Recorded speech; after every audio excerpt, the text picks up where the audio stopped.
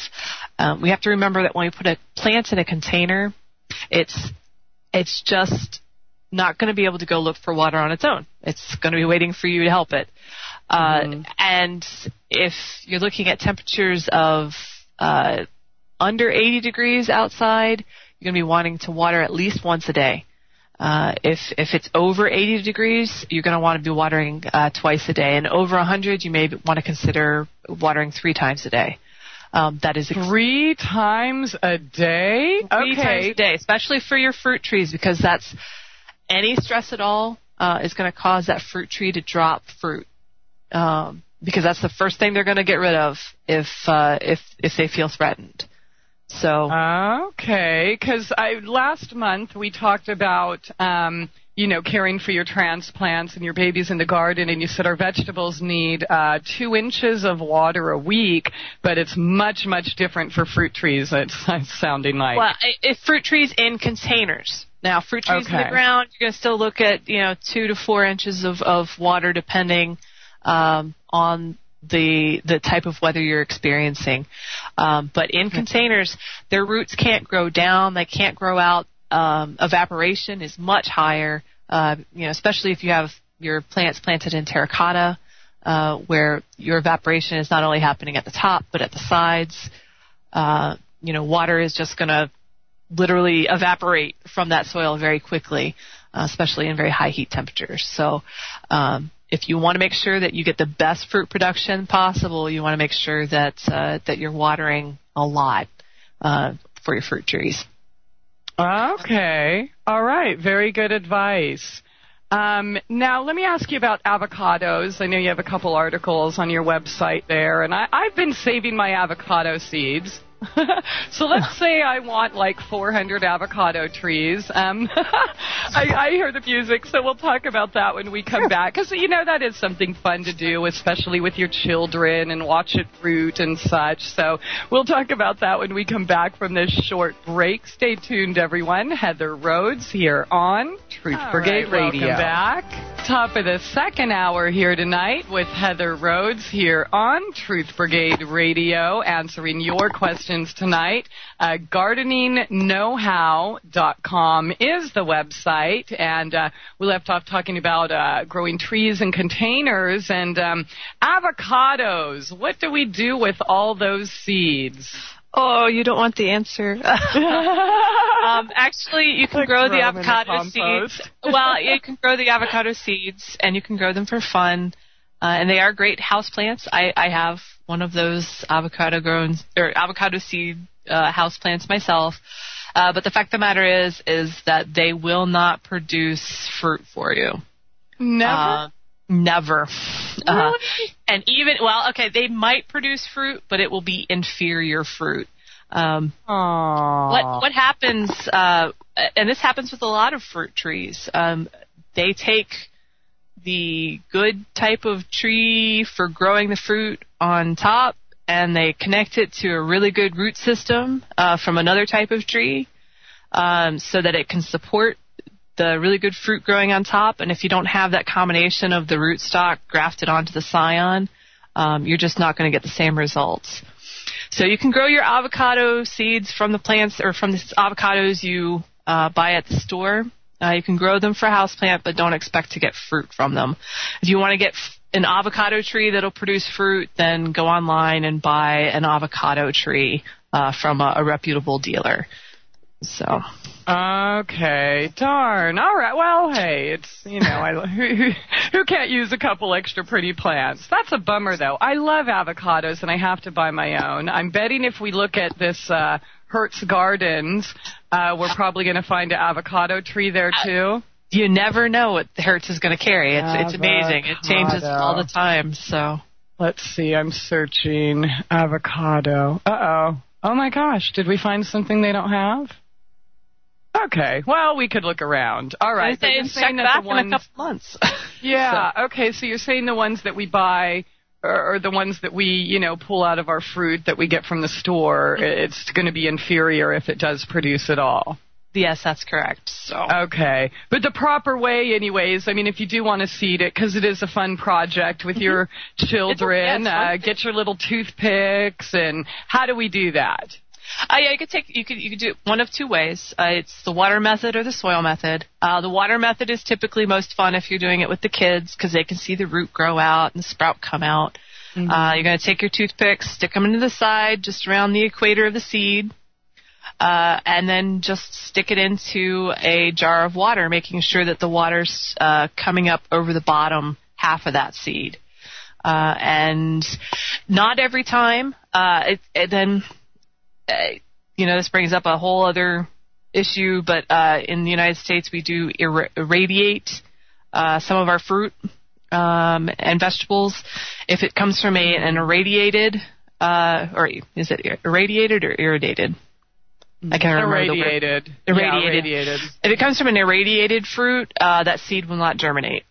Okay. Because it effectively sterilizes the seeds within the fruits and vegetables as well when they do that. If it comes from a non-irradiated avocado, you still have only about a 50-50 chance that it's going to sprout. So you might want to have a few, to do with your kids if you're going to be doing this as a project with your kids, just so they're not disappointed if something doesn't happen. Okay. Well, what is a good fruit tree that, that will grow and produce that we could probably grow from seed on our own? Man, I'm trying to think. The problem with growing from seed is just the sheer amount of time it takes for a plant to get to fruiting stage. If you grow like a citrus tree, which is pretty easy to germinate, you take a citrus seed from an orange, a lemon, whatever you buy at the grocery store, again, as long as it's not irradiated fruit, it'll germinate, but it can take it 10 years before it produces fruit. Wow. Okay. So, the same with apples. You can do apples from seeds. But I always tell people if you're going to grow apples in containers or in the ground, check out what your local orchards are growing. Don't necessarily grow what you find at Home Depot or what you're seeing, the seeds you get from the fruit in the grocery store. Apples are a lot like tomatoes in that there are literally hundreds and hundreds of varieties. And they were all raised up to grow for very specific areas. So if you go to a local orchard or maybe somewhere where somebody has a very old apple tree and get seeds from that, you'll probably get a fruit tree that'll perform much better for you where you live than if you go to Home Depot, which is selling the same fruit tree to, 6 different states. So. Okay. All right. Very good advice. And just to clarify the water situation, if the tree is in the ground, a typical 2 to 4 inches a week, but if it's in a container, up to multiple times a day, you'll need to water it. That's correct. Okay. Now, what about berries and bushes, say raspberries, blueberries, blackberries, in our container? What's the watering specs on that? That watering specs is going to be pretty standard for anything you grow in a container. It's just because the container holds so little water compared to what the soil can. Okay. So if you're growing any plant in a container outdoors, and this doesn't apply to indoors. Indoors, you want to water only when the soil is dry to the touch. Okay. And you always want to make sure you have really good drainage. Don't think you can cheat by saying, well, if I don't let the water drain away, my plants will be fine. Your plant will drown. Okay. So really good drainage, and if it's in a container outside, I don't care if it's a flower, a fruit, a vegetable, whatever it is in a container, needs to be watered at least once a day in the summertime. And then if temperatures are between 80 and 100, you want to do twice a day, and over 100, you're going to want to consider doing 3 times a day. Okay. Everybody here on the chat is like, uh-oh, I better triple the water. So, yeah, it's a lot of people don't realize that about their containers, and they wonder why their when you go through towns and they have those gorgeous hanging baskets, and they're giant, they have water trucks, special water trucks that go through and water those at least once a day. And that's how they get those big, gorgeous baskets. Okay. All right. Wow. Okay. I've only grown thus far 1 tree in a container, and that seems to be doing okay, thank God, because this is the second full season I've had. I didn't kill it yet, but I'll definitely be mindful when I start planting those figs and everything else and make sure they get watered every day. Now, do we want to bring them in for the winter? It really depends on the plant. One thing you do want to remember is a plant in a container, you should treat it as though you live in one zone lower than where you do. Okay. For example, if you're growing a plant that typically, if you plant it in the ground, can survive to one zone higher. One zone lower. If a plant can typically survive in the ground at zone 5 and you put it in a container, you want to treat it as though you live in zone 4. So if it can't survive in zone 4, it needs to go into a sheltered location. And the reason is because the ground acts as an insulator. When it's in a container, it doesn't have that insulation. Okay. So it's going to be exposed to more cold and more temperature fluctuation. That's another thing people don't realize, is that temperature fluctuation kills plants more than cold does. Okay. So that's why mulching helps, because it helps keep the temperature constant. So if you have a plant in a container, wrapping it in actual insulation, like you would put in your house, is actually very helpful to help it survive the winter. If you're like on that border zone, putting it near foundations of your house will also help. That'll help insulate it. Also help give off some extra heat to help keep it a consistent temperature. You might want to check and see if you have any microclimates in your yard. Microclimates are a lot of fun. You can create them if you really like to. That's where you create an environment that will help you boost your zone either up or down by one zone. You can create microclimates by paying attention to which direction the wind is coming from, and you can direct the wind so that you can keep an area cooler, or perhaps you want to keep it warmer, so maybe you put in a rather large rock that will collect heat. And that area right around that rock is going to be, almost a zone higher than other places. These are things you can do to create a microclimate, and that can help keep your container plants a little safer as well. Okay. So like your orange tree, you brought in for the winter, right? That has to come in, yeah. Orange trees aren't going to survive. I think you need to be at least zone, it's 8 or 9 for an orange, for a citrus. Okay, but like apples and things, they're pretty hardy. Right. Well, apples, if you live in zone 5 and you have an apple that's hardy down to zone 3, no problem leaving it outside in a container. Okay. All right, excellent. We have a caller on the line, Heather. Oh my gosh, and I'm almost afraid to answer it. It's our friend Louie B. How you doing tonight? Hi, Christie. I'm sorry. Anyways, I want to talk about my banana bush that I have. And the problem I keep having is that gorillas keep dropping their fried chicken and malt liquor on it, and it's killing my banana bush. Any suggestions? Louie, come on. Do you have any serious questions tonight? That is a serious question. Malt liquor is bad for the bananas. Alcohol is bad for plants because of the fact it's not water. Plants aren't used to taking it in. If you do happen to spill, let's say, malt liquor or any other substance that's not healthy for your plants. Chicken bones, fried chicken bones as well. I'm having... and plus, the gorillas over here, because I live in New York City, and there are a lot of gorillas here. I call them McGilla gorillas because they're goofy. They stomp on my banana bush. So do you have any gorilla deterrent? I mean, I try to put up a scarecrow, and they try to charge me with a hate crime, but that's besides the point. Well, I would say if the scarecrow was dressed in all white. It looked like a ghost, but they thought it was something else. Okay, all right, Louie. Okay. What? I need help. I'm just trying to get some help here, Christy. Okay, Relax. so then let her answer. She was going to answer your chicken bones, and then she was going to answer if you do spill something in the garden, like malt liquor or whatever. And I also think the music that the gorillas are bringing is also killing my plants, because I like to play, classical music for my banana bush, and all this hip-hop and gangster rap is not helping. Okay. All right, Louie. Okay. Is that all? Can we let her answer? Yes, go ahead. Awesome. So if you do spill a substance on the ground that's not healthy for your plant, whether it be malt liquor or perhaps motor oil or something like that, the best thing to do is flood the area. Get your hose out and just run it, and try to dilute that substance as much as possible and help. Yeah, well, the gorillas like to pull out their hoses and they flood the area all the time.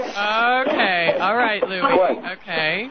So flood the area if you spill some toxic substances on your garden, okay? So the chicken bones shouldn't hurt the plant, although we don't recommend that you compost your chicken bones due to the fact that it is a meat and it can attract some unsavory characters. Yeah, that's what I'm saying. And then on top of that, they can also carry pathogens that you would want. Yeah, I mean, really, taxi cabs don't even stop in front of my house. Okay, now, but what if it was organic and, homegrown type meat and such? Wouldn't the bones have beneficial minerals? I wouldn't put it in your compost. You may want to think about making a bone meal out of it separately. Just don't put it in your compost. It can attract rats and raccoons and that sort of thing.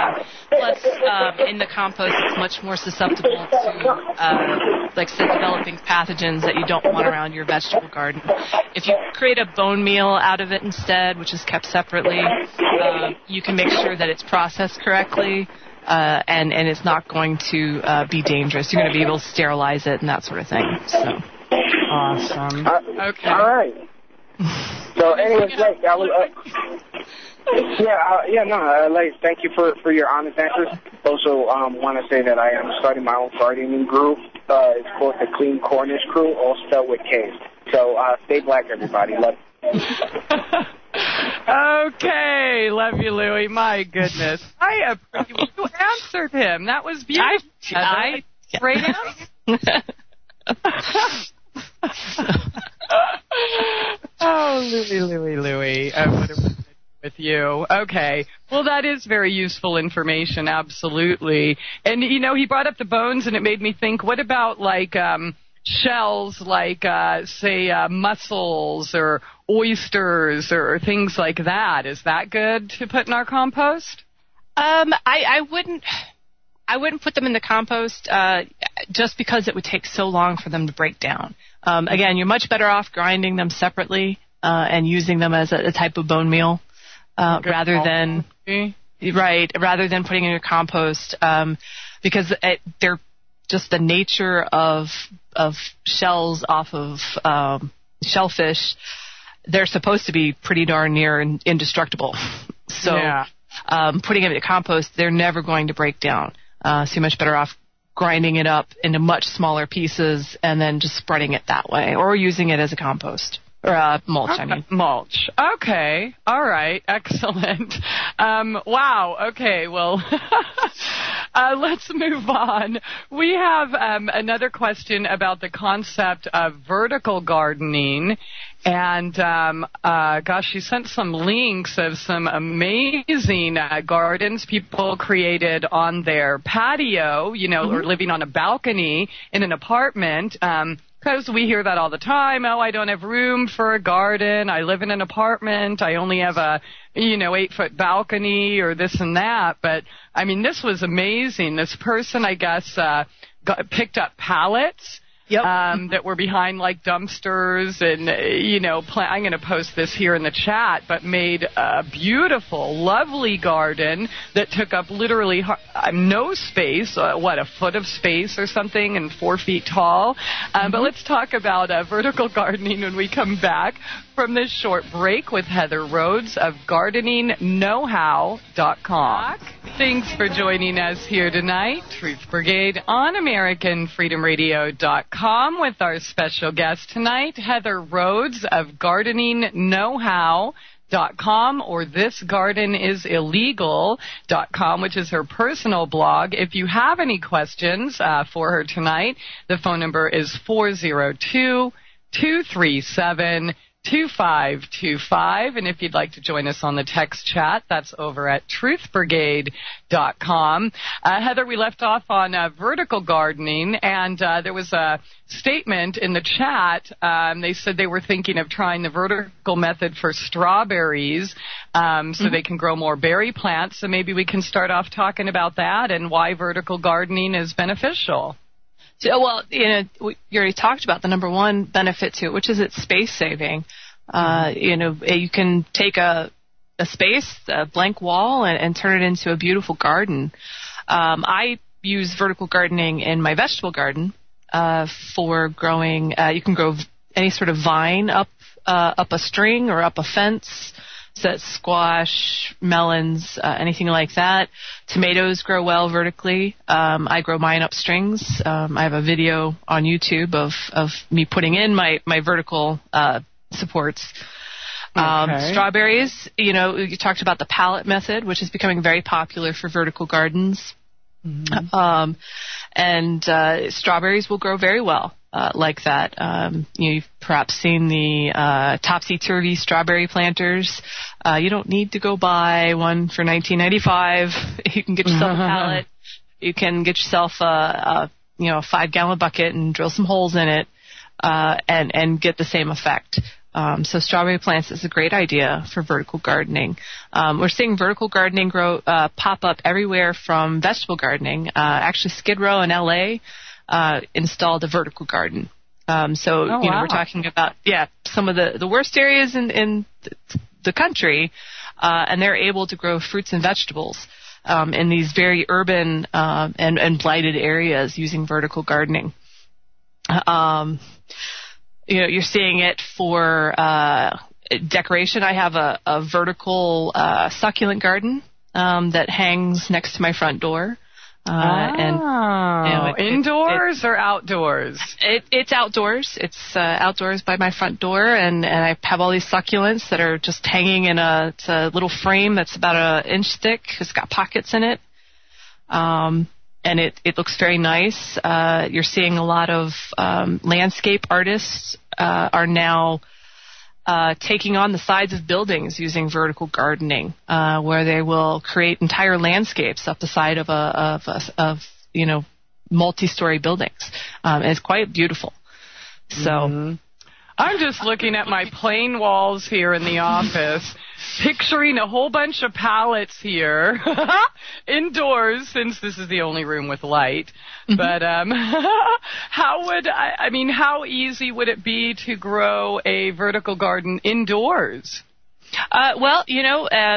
It's quite easy. You can buy kits that you can put houseplants into in a vertical garden that hangs up on the wall like a picture frame.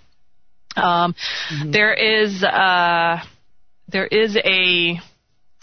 website, and I'm drawing a blank on the name of it, but it basically gives you instructions on how to build a vertical garden into your window. So that you can grow vegetables, and you're supposed to be able to put it together for less than $25, I think. But it's basically a hydroponic vertical garden that you would grow in a window, so you can grow lettuce and herbs and that sort of thing. It's incredibly easy to do. There are hundreds and hundreds of tutorials now online.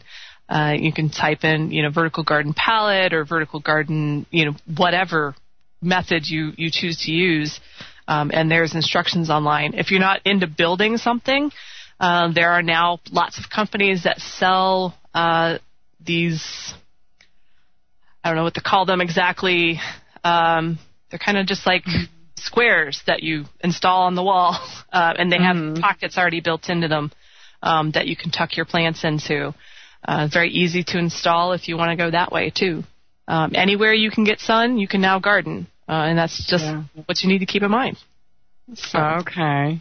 All right. I'm going to have to do something about these walls here. Have you found that some vegetables grow better than others in that method? I have found I grow vegetables on strings, and I have found that tomatoes do phenomenal on strings. Tomatoes tend to grow up as high as they think they can go. So if you're growing them in these 4-foot cages that people typically grow them in, they grow up to the top of that 4-foot cage and they flop over and they're like, that's as big as I can get.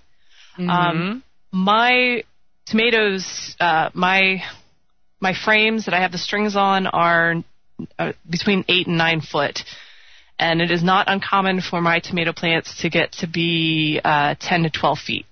So they will grow all the way up to that 9-foot, top of the 9-foot string, and then they'll grow another foot or so beyond that. And they love it, and they grow huge.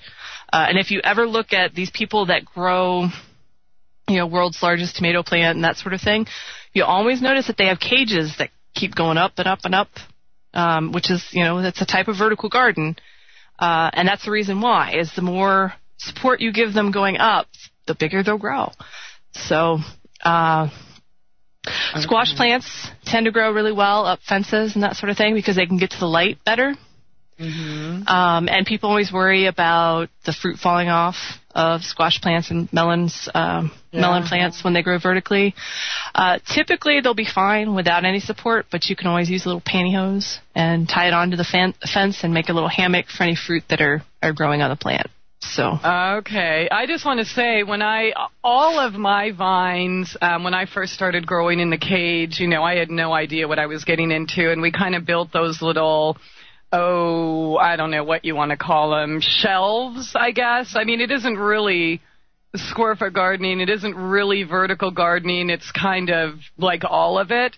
But it still grew up over the cage. I mean, there were 15-pound pumpkins and stuff hanging, off of the beautiful, seemingly delicate little vines, on chicken wire, and they were fine. Nothing ever fell off. What's up? People don't realize that squash and tomatoes, they're supposed to grow up. They're supposed to grow up something. They're not supposed to grow flat on the ground. So they are designed to be able to hold on to their fruit when they're growing vertically. Okay. Well, I've also seen, though, in particularly pumpkins and tomatoes and such, where people use no trellis at all and just let them kind of grow out in these big pumpkin patch or whatever. So, I mean, I guess they're just going to do whatever or grow according to whatever environment is given them. What about... growing tomatoes without a trellis or without string or something. You can do that. They really don't typically grow as well on the ground. Again, it's because there's no signal to them to keep growing. So they will grow out. And the problem that you typically get if you grow on the ground is you'll get slug problems and bug problems attacking the fruit once they start to get ripe. So that's the other benefit of making sure that you're, keeping them up off the ground. You don't have that problem as much with squash, of course. They have a much harder shell, so the buggies can't get to them. But a lot of people just don't have the space to grow horizontally a pumpkin.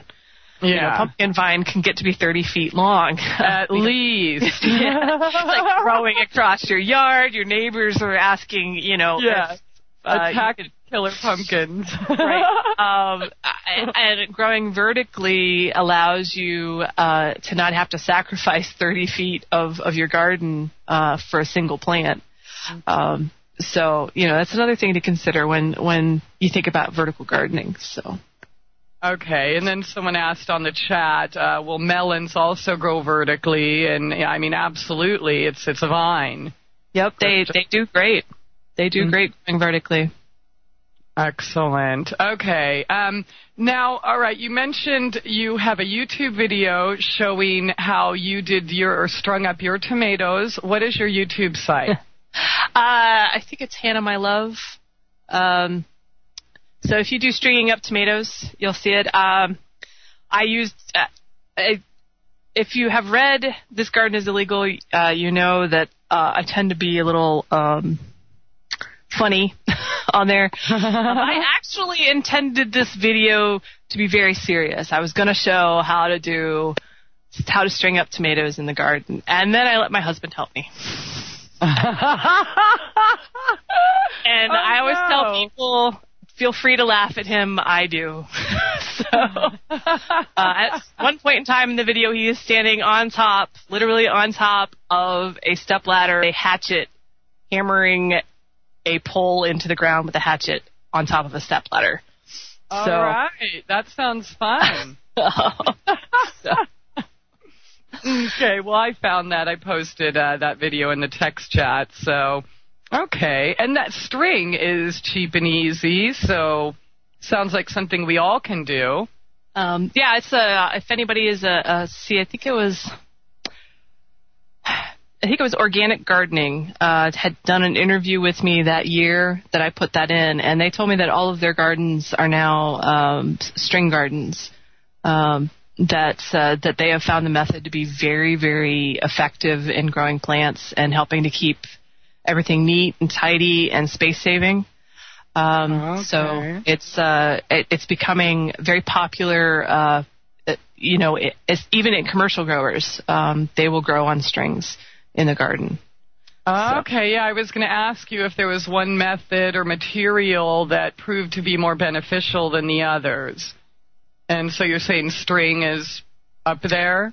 I like string. You do have to be careful about the string. I now use only hemp. I've tried jute in the past, and it doesn't work really well. If you're really, really gung-ho about it, a lot of the commercial growers will use wire. They just keep wire going from their frames, and then they wrap the plants around the wire. But you need the cross beam up top to be sturdy. I tried a plastic conduit one year, and that didn't work. The plastic conduit collapsed. So it has to be sturdy up top, and the string does need to be sturdy because it will collapse under the weight of the plant in full fruit if it's not sturdy. So what did you end up using? Did you just build something with wood? We have a wood on the sides and then a metal conduit across the top, and then I use hemp string to do the string itself. So. Okay. All right. Excellent. I'm going to have to look into that string gardening. Okay. I love it. It makes it easy. It keeps my tomatoes in check, and they also grow huge, so I can't complain. So. Okay. I'm looking at, vegetables grown upside down on gardeningknowhow.com, and you literally have just a regular bucket. It looks like a 5-gallon bucket or so, with the hole in the bottom, and the tomatoes just literally growing upside down, not like that topsy-turvy thing where it comes out the top and then flowers down. I like that. Well, some of the topsy-turvies, they do grow out of the bottom. This method, again, I was being interviewed for something, and somebody's like, "Oh, this is brand new," and I'm like, "It's not." When I was a kid, we would grow tomatoes like this. Typically, it would be cherry tomatoes, but we would grow tomatoes in 5-gallon buckets with a hole in the bottom, with the plant coming out. Topsy-turvy planters just put it in a fancy package and then started selling it for $19.95 on late night television, and suddenly it's a phenomenon. So, you don't need to buy any special kits to do this, and you can just get yourself a cheap gallon bucket or a 5-gallon bucket at the hardware store, fill it up with dirt, drill that hole in the bottom, stick your plants in, and you're good to go. Now, how do you know that? I mean, how do you get it so that the dirt and water and stuff doesn't fall through the hole? Well, if you just do a hole that's just a couple inches wide, it'll actually just stay in on its own. When you put your, I guess I shouldn't say you don't put the soil in and then the plant. Take your bucket, drill the hole. Like I said, 3 inches wide, maybe 4, and a diameter on the hole. Take your plant, stick the plant up through the hole, the root ball, and then fill it with dirt. And it really does stay in there pretty well on its own, believe it or not. And it's just like, you have drainage holes in your potted plants. You're not losing all your soil out the drainage holes. It's the same thing here. So. Okay. All right. Thanks for explaining that to us, Heather, but it is that time, so we will be right back after this short break. Heather Rhoades of GardeningKnowHow.com. All right, welcome back. Thanks for joining us here tonight. Truth Brigade on AmericanFreedomRadio.com with Heather Rhoades of GardeningKnowHow.com.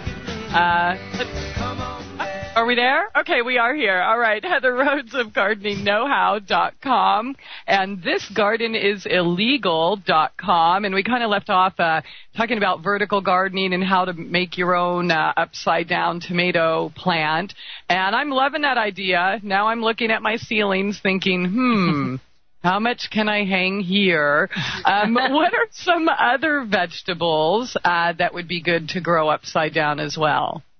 You can grow peppers upside down. You can peppers. Do, I was just reading that on your site. That blew my mind. Yep, peppers will do well. Some cucumbers do well that way. Strawberries, we've already talked about that. I'm trying to think what else. You can do squash, but they tend to get really long. They'll be okay. It's just that you may actually run out of space before they hit the ground. With the cucumbers? With the squash. Cucumbers actually will normally, if you hang them the same height as, say, a tomato plant, they'll be okay. But your squash, you can grow them upside down. It's just that they will probably grow almost like they're puddling on the ground because they get so long.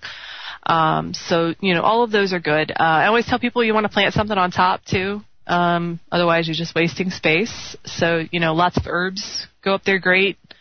Put tomatoes in the bottom, basil on top, something like that. You can do some smaller root vegetables, such as radish or beets, some smaller carrots you can put on top, too. So. Okay. I like that. I'm just, wow. And just go buy a bucket. You don't need to spend that, whatever it is, on those late night infomercials. It blows my mind that people spend that. When I was a kid, you would go to like greenhouses and they would have these, all set up for you in little hanging baskets. And now it's like, oh, this is so big and new. And I don't know what's country. For a long time, so they make it look so pretty. That's what it is. It's the pretty packaging. We could decorate our own bucket, though, right? Hey, on Etsy, your own, decorated upside-down garden right there. And beans, you said, are also good to grow upside down. That would be beautiful. So yeah, they grow very lovely. They do look like they're cascading off. I'm just imagining that beautiful bean fall. Okay. All right. So you can plant one of these on the bottom. You listed peppers, eggplant, cucumbers, tomatoes, squash. And then on the top, herbs, radishes, beets, lettuce, something with a short root, right? Right. Okay. All right. Oh, wow. Yeah, that's beautiful. Look at all those tomatoes, too. Mm-hmm. And, okay, so I'm assuming you put it in there when it's a little seedling. When's the best time to, okay. Yeah, you're gonna buy it in a little, 4-pack at the nursery, and you'll take it and just put that root ball, right? Or grow your own, and put the root ball through the hole, fill it up with dirt, and it does great. So now, can you bring those indoors? You could. Peppers do pretty well overwintering, especially chili peppers. Tomatoes, technically they should, but I've never known anyone who could successfully overwinter a tomato. I think it's because they just need too much light, and they don't go dormant as well as the peppers do. So, yeah, chili peppers, I know lots of chili pepper fanatics who grow their own chilies, and they will overwinter their chilies year after year. And the nice thing about overwintering your chilies is that you'll have harvest, literally middle of May, you'll be harvesting chilies by. Wow. Okay, I'm going to have to try that. So there's an article on there about overwintering your pepper plants on Gardening Know-How. So, okay, checking that out right now. But pepper plants. There we go. All right, here we go.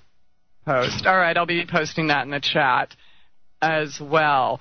Okay, so do you prefer, say you only have a balcony space. Does it make it, would you prefer the pallet type wall garden or the hanging? Or I guess we would probably want to incorporate both if we want to grow a wide variety, right? Because tomatoes probably aren't going to grow in a pallet garden. You could grow tomatoes in a pallet garden. You want to grow a smaller variety of tomato, like a patio tomato, in a pallet garden. It's if you want a wider variety of plants that you could grow tomato-wise, then yeah, you want to do the upside-down garden. Mm-hmm. It comes down to your availability of hanging space. That can be a problem for people on balconies, is where can I hang my, topsy-turvy homemade upside-down planter. Pallet garden is going to be a little bit easier for most people to put in. So it just depends on what your space looks like and your sunlight and that sort of thing. So. Okay. Holy smokes, Heather. I just looked at the clock. I had no idea this was the last segment. Time just seriously flew by. So let me ask you, I guess we have about 4 minutes left. So anything we didn't talk about tonight that you feel is important, or maybe something we kind of skipped over and we should probably complete? I would love to make a shout out for herbs. You still have time to plant your herbs. Go buy some. I think that's one of the plants that a lot of people are very scared of growing. They're sure they're going to fail, and they really are some of the easiest plants. They're easier than vegetables to grow. I know my 94-year-old grandfather, I just set him up an herb garden a couple of weeks ago, and he's like, I don't know if I can grow them, and I'm like, Grandpa, trust me. You'll be fine. Put them in a pot, throw water at them once in a while. You're all good, because they don't need fertilized. A lot of them are drought tolerant anyway. So if you forget to water that container 3 times a day, they're perfectly fine. So I just, if you haven't grown herbs before, I would encourage you to run out today and buy a couple herbs, put them in a container, throw them by your back door, front door, wherever get most sunlight, and give it a shot. Absolutely. I think it's a great way to start because it'll help build confidence so that you know you can move out and grow something else. Yep, that's exactly right. You can't get much easier. Yeah. All right. Let me ask you this. Speaking of herbs, you said it's not too late to grow them, but I don't like to buy them. I like to grow them from my seeds. Mm-hmm. I happen to have a lot of lovely, beautiful basil plants growing in my garden with my tomatoes. Mm-hmm. And then somebody decided to help me with my garden when I wasn't there. Yes. And their help was weeding all of my beautiful basil. I'm like, okay, well, this just happened 2 days ago. Should I mean, do you think it's too late to start? Oh, no, not for basil. Yeah, not for basil at all. It's a very fast-growing herb. Put it in, and, you're not going to have basil in 2 weeks, but certainly by the end of the month, you'll probably have plants that are of a size that you can start harvesting from. I had basil. I'm just so sad and heartsick over that. Oh, goodness. Okay, so I'll just plant some more and I guess go from there. Yeah. Just at the end of the month, it's already the middle of the month. So, in a month, you'll have plants that you can harvest from. So the season's not a complete loss. Okay. Yay. Well, thankfully, I do have my, 80 different containers. So I still had basil and such there, but I wanted it to grow with the tomatoes, as we talked about on the show a couple months ago, companion planting, which you can find in the archives over at TruthBrigade.org. But, all right, so it's never too late. And that's true. The herbs have a shorter growing season. They don't have, 91 days or something to produce your head of cabbage or it's more like, 3-4 weeks before you have something you can harvest. And the more you harvest, the more you get. That's the other thing about herbs. I always people, I can't take any. I won't be able to. Nope. Give them haircuts. Give them haircuts regularly, and they will produce enormous amounts of harvest for you. So yeah, it's like the gift that keeps on giving, isn't it? Mm-hmm. Awesome. And what about, rooting? Say you want to take a clipping off of an herb. How easy is that? For most of them, it's very easy. You can even root basil. We were just talking about basil. If you want to go take some cuttings from your basil plants that are growing in containers, you can root those. Okay. Would we do it in water or just stick it in the dirt like a tomato? With basil, you want to stick in water, and then it'll start rooting. Whether you do it in water or in soil depends on the type of environment the plant likes. So, for example, rosemary is pretty drought tolerant, so you're going to want to start that in soil rather than in water. Just stick a rosemary clipping in the ground or in the soil? You're going to keep it in the soil, but you're going to keep the soil moist around it. It's just that sticking it in water itself is going to be a little bit too wet, and they have a tendency to rot in water. You can root them in water. It's just a little harder in water. So... Okay. All right. And I'm assuming you have this information on your site as information about every other question anyone can think of related to gardening. Just about, yeah. So it is that time. Thank you all for joining us here tonight. Abundant blessings and love to all. Have a good night.